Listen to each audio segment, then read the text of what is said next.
Nous invitons demain Jérôme Minland, PDG de CAC International et ancien associé de Ernst Young France pendant 15 ans. Il viendra demain à 13h30 sur le campus 1 en amphi 1B002.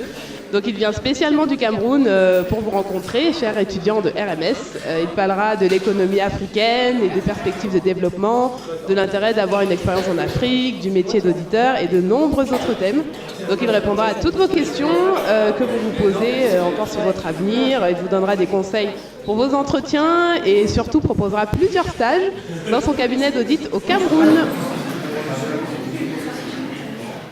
Je suis très honoreux et heureux d'être à RMS aujourd'hui. Je remercie d'abord la direction de RMS de l'accueil chaleureux qui m'a été donné. Vous avez entendu le directeur tout à l'heure.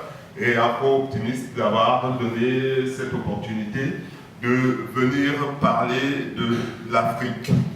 Je vais vous donner une expérience personnelle qui a pour objectif de vous inciter pas seulement à aller dans l'international, globalement, chacun prêchant pour sa chapelle, mais de venir en Afrique pour faire les premières armes. Alors, quelles sont les forces et les atouts du continent? Si on revient à nos jours, c'est une population jeune, avec 1,5 milliard d'habitants projetés pour 2025, et près de 2 milliards en 2050, comme je disais dans le graphique précédent. Donc, à peu près 50% devraient être bien éduqués et 10% très bien éduqués. Il se trouve que l'Afrique centrale a 10 ou 15% des réserves pétrolières du monde. Et que par rapport à la France, le pourcentage est beaucoup plus important. Par exemple, Total et à l'époque Elf et maintenant après la fusion Total Elf, ils font plus de la moitié de leurs chiffres en Afrique centrale avec des gisements, des méga gisements au Congo, en Guinée équatoriale. Il y a une expertise là qu'il fallait développer. Au niveau de Paris, les collaborateurs ne voyaient ce secteur-là que par le biais de la consolidation.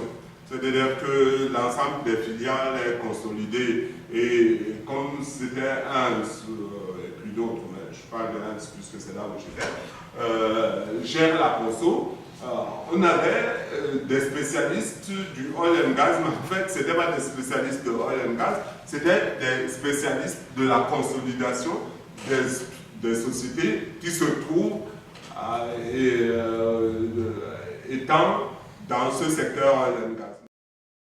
En 1994, il y a eu la dévaluation du franc CFA. Et du jour au lendemain, puisque la parité a été divisée par deux, du jour au lendemain, de 10% de part de marché sur l'Afrique, on est arrivé à 5% de part de marché.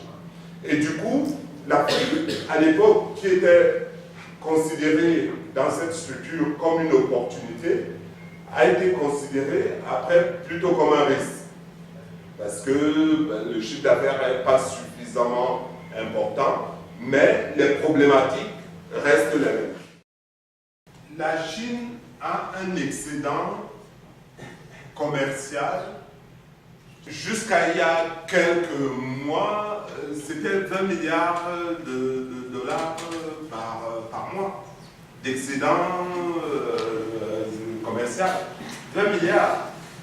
L'économie américaine, à l'heure actuelle, dépend à plus de 50%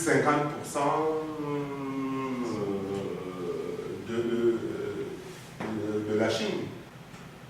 Commencer en Afrique et commencer dans des structures telles que CAC a un réel impact et faire référence à ce que je vous disais tout à l'heure par rapport aux pépites qui étaient envoyées en Afrique. CAC, c'est 70 professionnels, ça fait très gros par rapport au bureau moyen africain, mais c'est extrêmement petit.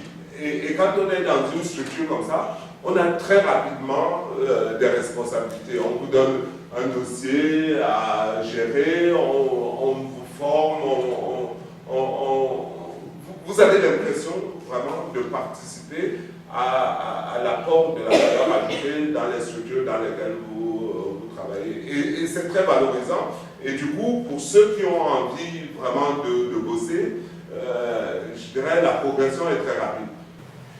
Bon, je vois qu'il y a quelqu'un qui me dit que bon, ça commence à bien faire. Applaudissez comme ça.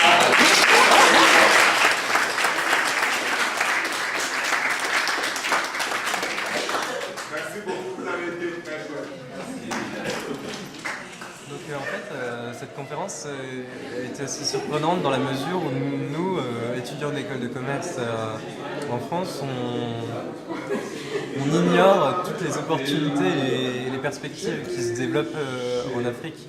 Et pour nous, étudiants de 20 ans, qui ne savons pas exactement dans quelle filière on se destine, etc., ou dans quel secteur on voudrait se spécialiser, c'est beaucoup plus agréable de ne pas être, qu'on ne nous force pas la main finalement à choisir un secteur en particulier ou quelque chose comme ça, et que justement on ait cette approche plus globale tout en étant formé avec la qualité de ceux qui sont passés par les plus grands cabinets français et internationaux dans le monde de l'audit.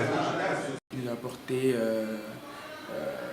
toute son expérience par rapport à la vie économique africaine, nous montrer à quelle place stratégique occupe aujourd'hui l'Afrique par rapport aux autres zones économiques, nous montrer les forces de l'Afrique en n'oubliant pas ses faiblesses bien sûr.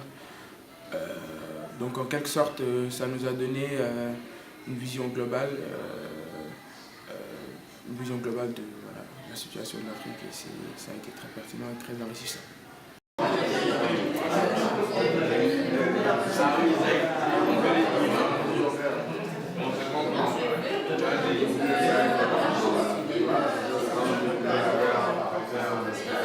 Je pense qu'il a donné un peu d'espoir, vraiment, un peu d'espoir à tous les gens qui étaient présents, en leur disant que c'est possible de réussir en Afrique, contrairement à ce qu'on pouvait penser dans le monde en ce moment. Dans une ambiance, dans une atmosphère un peu de crise. Écoutez, je crois que j'ai donné le meilleur de moi-même et que j'ai montré une vision plutôt positive de l'Afrique. Et l'auditoire était assez attentionné et je crois qu'ils ont fait tomber pas mal d'idées reçues et c'était l'objectif. Très bien, merci beaucoup. Je vous en prie, au revoir. Au revoir.